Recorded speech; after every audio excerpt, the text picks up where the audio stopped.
नोएडा और ग्रेटर नोएडा निवासियों को जल्द ही एक ऐसी सौगात मिलने वाली है जो उनकी आम जिंदगी को काफी हद तक सुगम बनाने का काम करेगी, जिसके लिए संबंधित अथॉरिटीज ने खाका तैयार कर लिया है। क्या है ये सौगात और कैसे ये लोगों के डेली रूटीन पर पॉजिटिव इम्पैक्ट डालेगी, समझिए।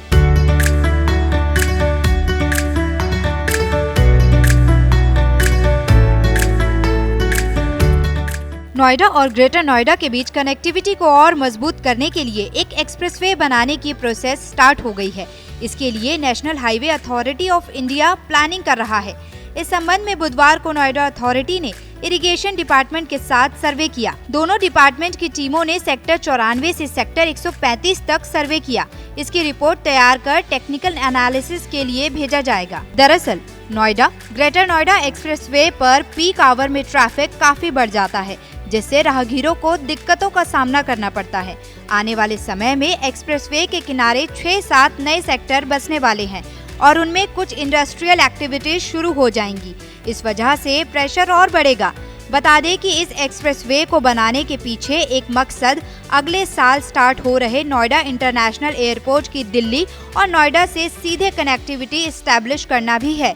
इसको लेकर बीते दिनों NHAI और तीनों अथॉरिटीज के बीच मीटिंग हुई थी। फिलहाल बैठक में 3 विकल्प निकलकर सामने आए हैं, जिनमें फर्स्ट ऑप्शन है नोएडा ग्रेटर नोएडा एक्सप्रेसवे की चौड़ाई बढ़ाई जाए या नहीं।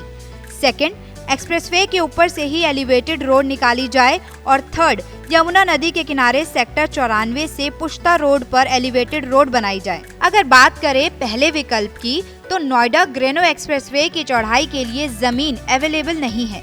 सेकंड ऑप्शन, इस एक्सप्रेसवे के ऊपर एलिवेटेड रोड बनाने से एक्सप्रेसवे के ट्रैफिक पर इम्पैक्ट पड़ेगा। और वहीं तीसरे ऑप्शन, पुश्ता रोड का चौड़ीकरण कर एक्सप्रेसवे बनाए जाने से रोड के दोनों तरफ पड़ने वाले गांव और खेतों की कनेक्टिविटी बंद हो जाएगी। इसलिए पुश्ता रोड के ऊपर एलिवेटेड रोड बनाए जाने का फैसला सही लगा। अब ग्रेटर नोएडा अथॉरिटी इस प्रोजेक्ट की पॉसिबिलिटी पर ग्राउंड रिपोर्ट तैयार करेगी। अकॉर्डिंग टू सोर्सेज, नए एक्सप्रेसवे के निर्माण पर खर्च होने वाले बजट पर भी विचार किया गया, जिसमें यह डिसीजन लिया गया कि कंस्ट्रक्शन में लगने वाली धनराशि का बड़ा हिस्सा सरकार की तरफ से मिलेगा और बाकी की धनराशि अपने अपने क्षेत्र या बराबर अनुपात में तीनों तो ऐसे नोएडा का स्वरूप दिन प्रतिदिन बदलता जा रहा है। नोएडा से जुड़ी ऐसी तमाम अहम जानकारियों के लिए हमारे पेज आज का नोएडा को फॉलो जरूर करें।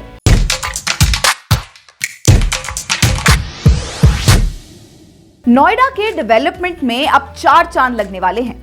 आने वाले दिनों में कई टेक्निकल प्रोडक्ट्स का नोएडा में निर्माण होगा और हजारों लोगों को जॉब्स मिलेंगी।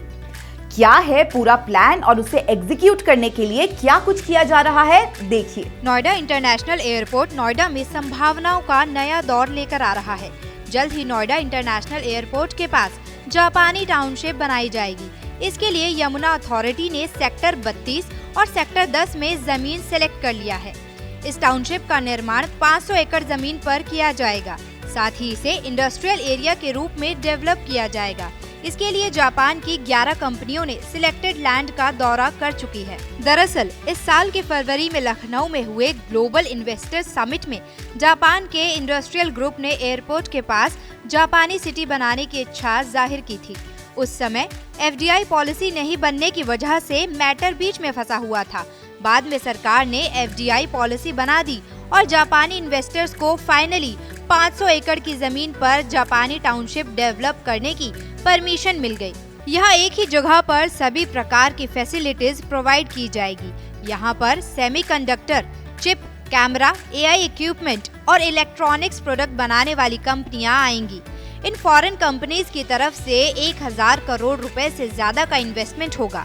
5000 से ज्यादा लोगों को एम्प्लॉयमेंट मिलेगा। वहीं उत्तर प्रदेश सरकार भी पूरी व्यवस्था में जुटी हुई है और किसी प्रकार की कसर नहीं छोड़ रही है। बता दें कि इन कंपनियों को प्रदेश का GST नहीं देना पड़ेगा।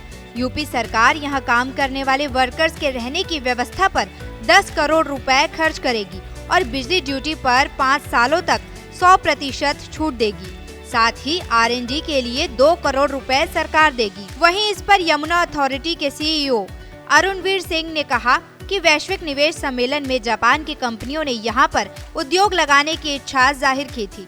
अब FDI पॉलिसी लागू होने के बाद जापान की 11 कंपनियों ने जमीन देखकर आगे की प्रक्रिया शुरू कर दी है। अब उनकी टाउनशिप के लिए जमीन लाई जाएगी। तो ऐसे नोएडा का स्वरूप दिन प्रतिदिन बदलता जा रहा है। नोएडा से जुड़ी ऐसी तमाम अहम जानकारियों के लिए हमारे पेज आज का नोएडा को फॉलो जरूर करें।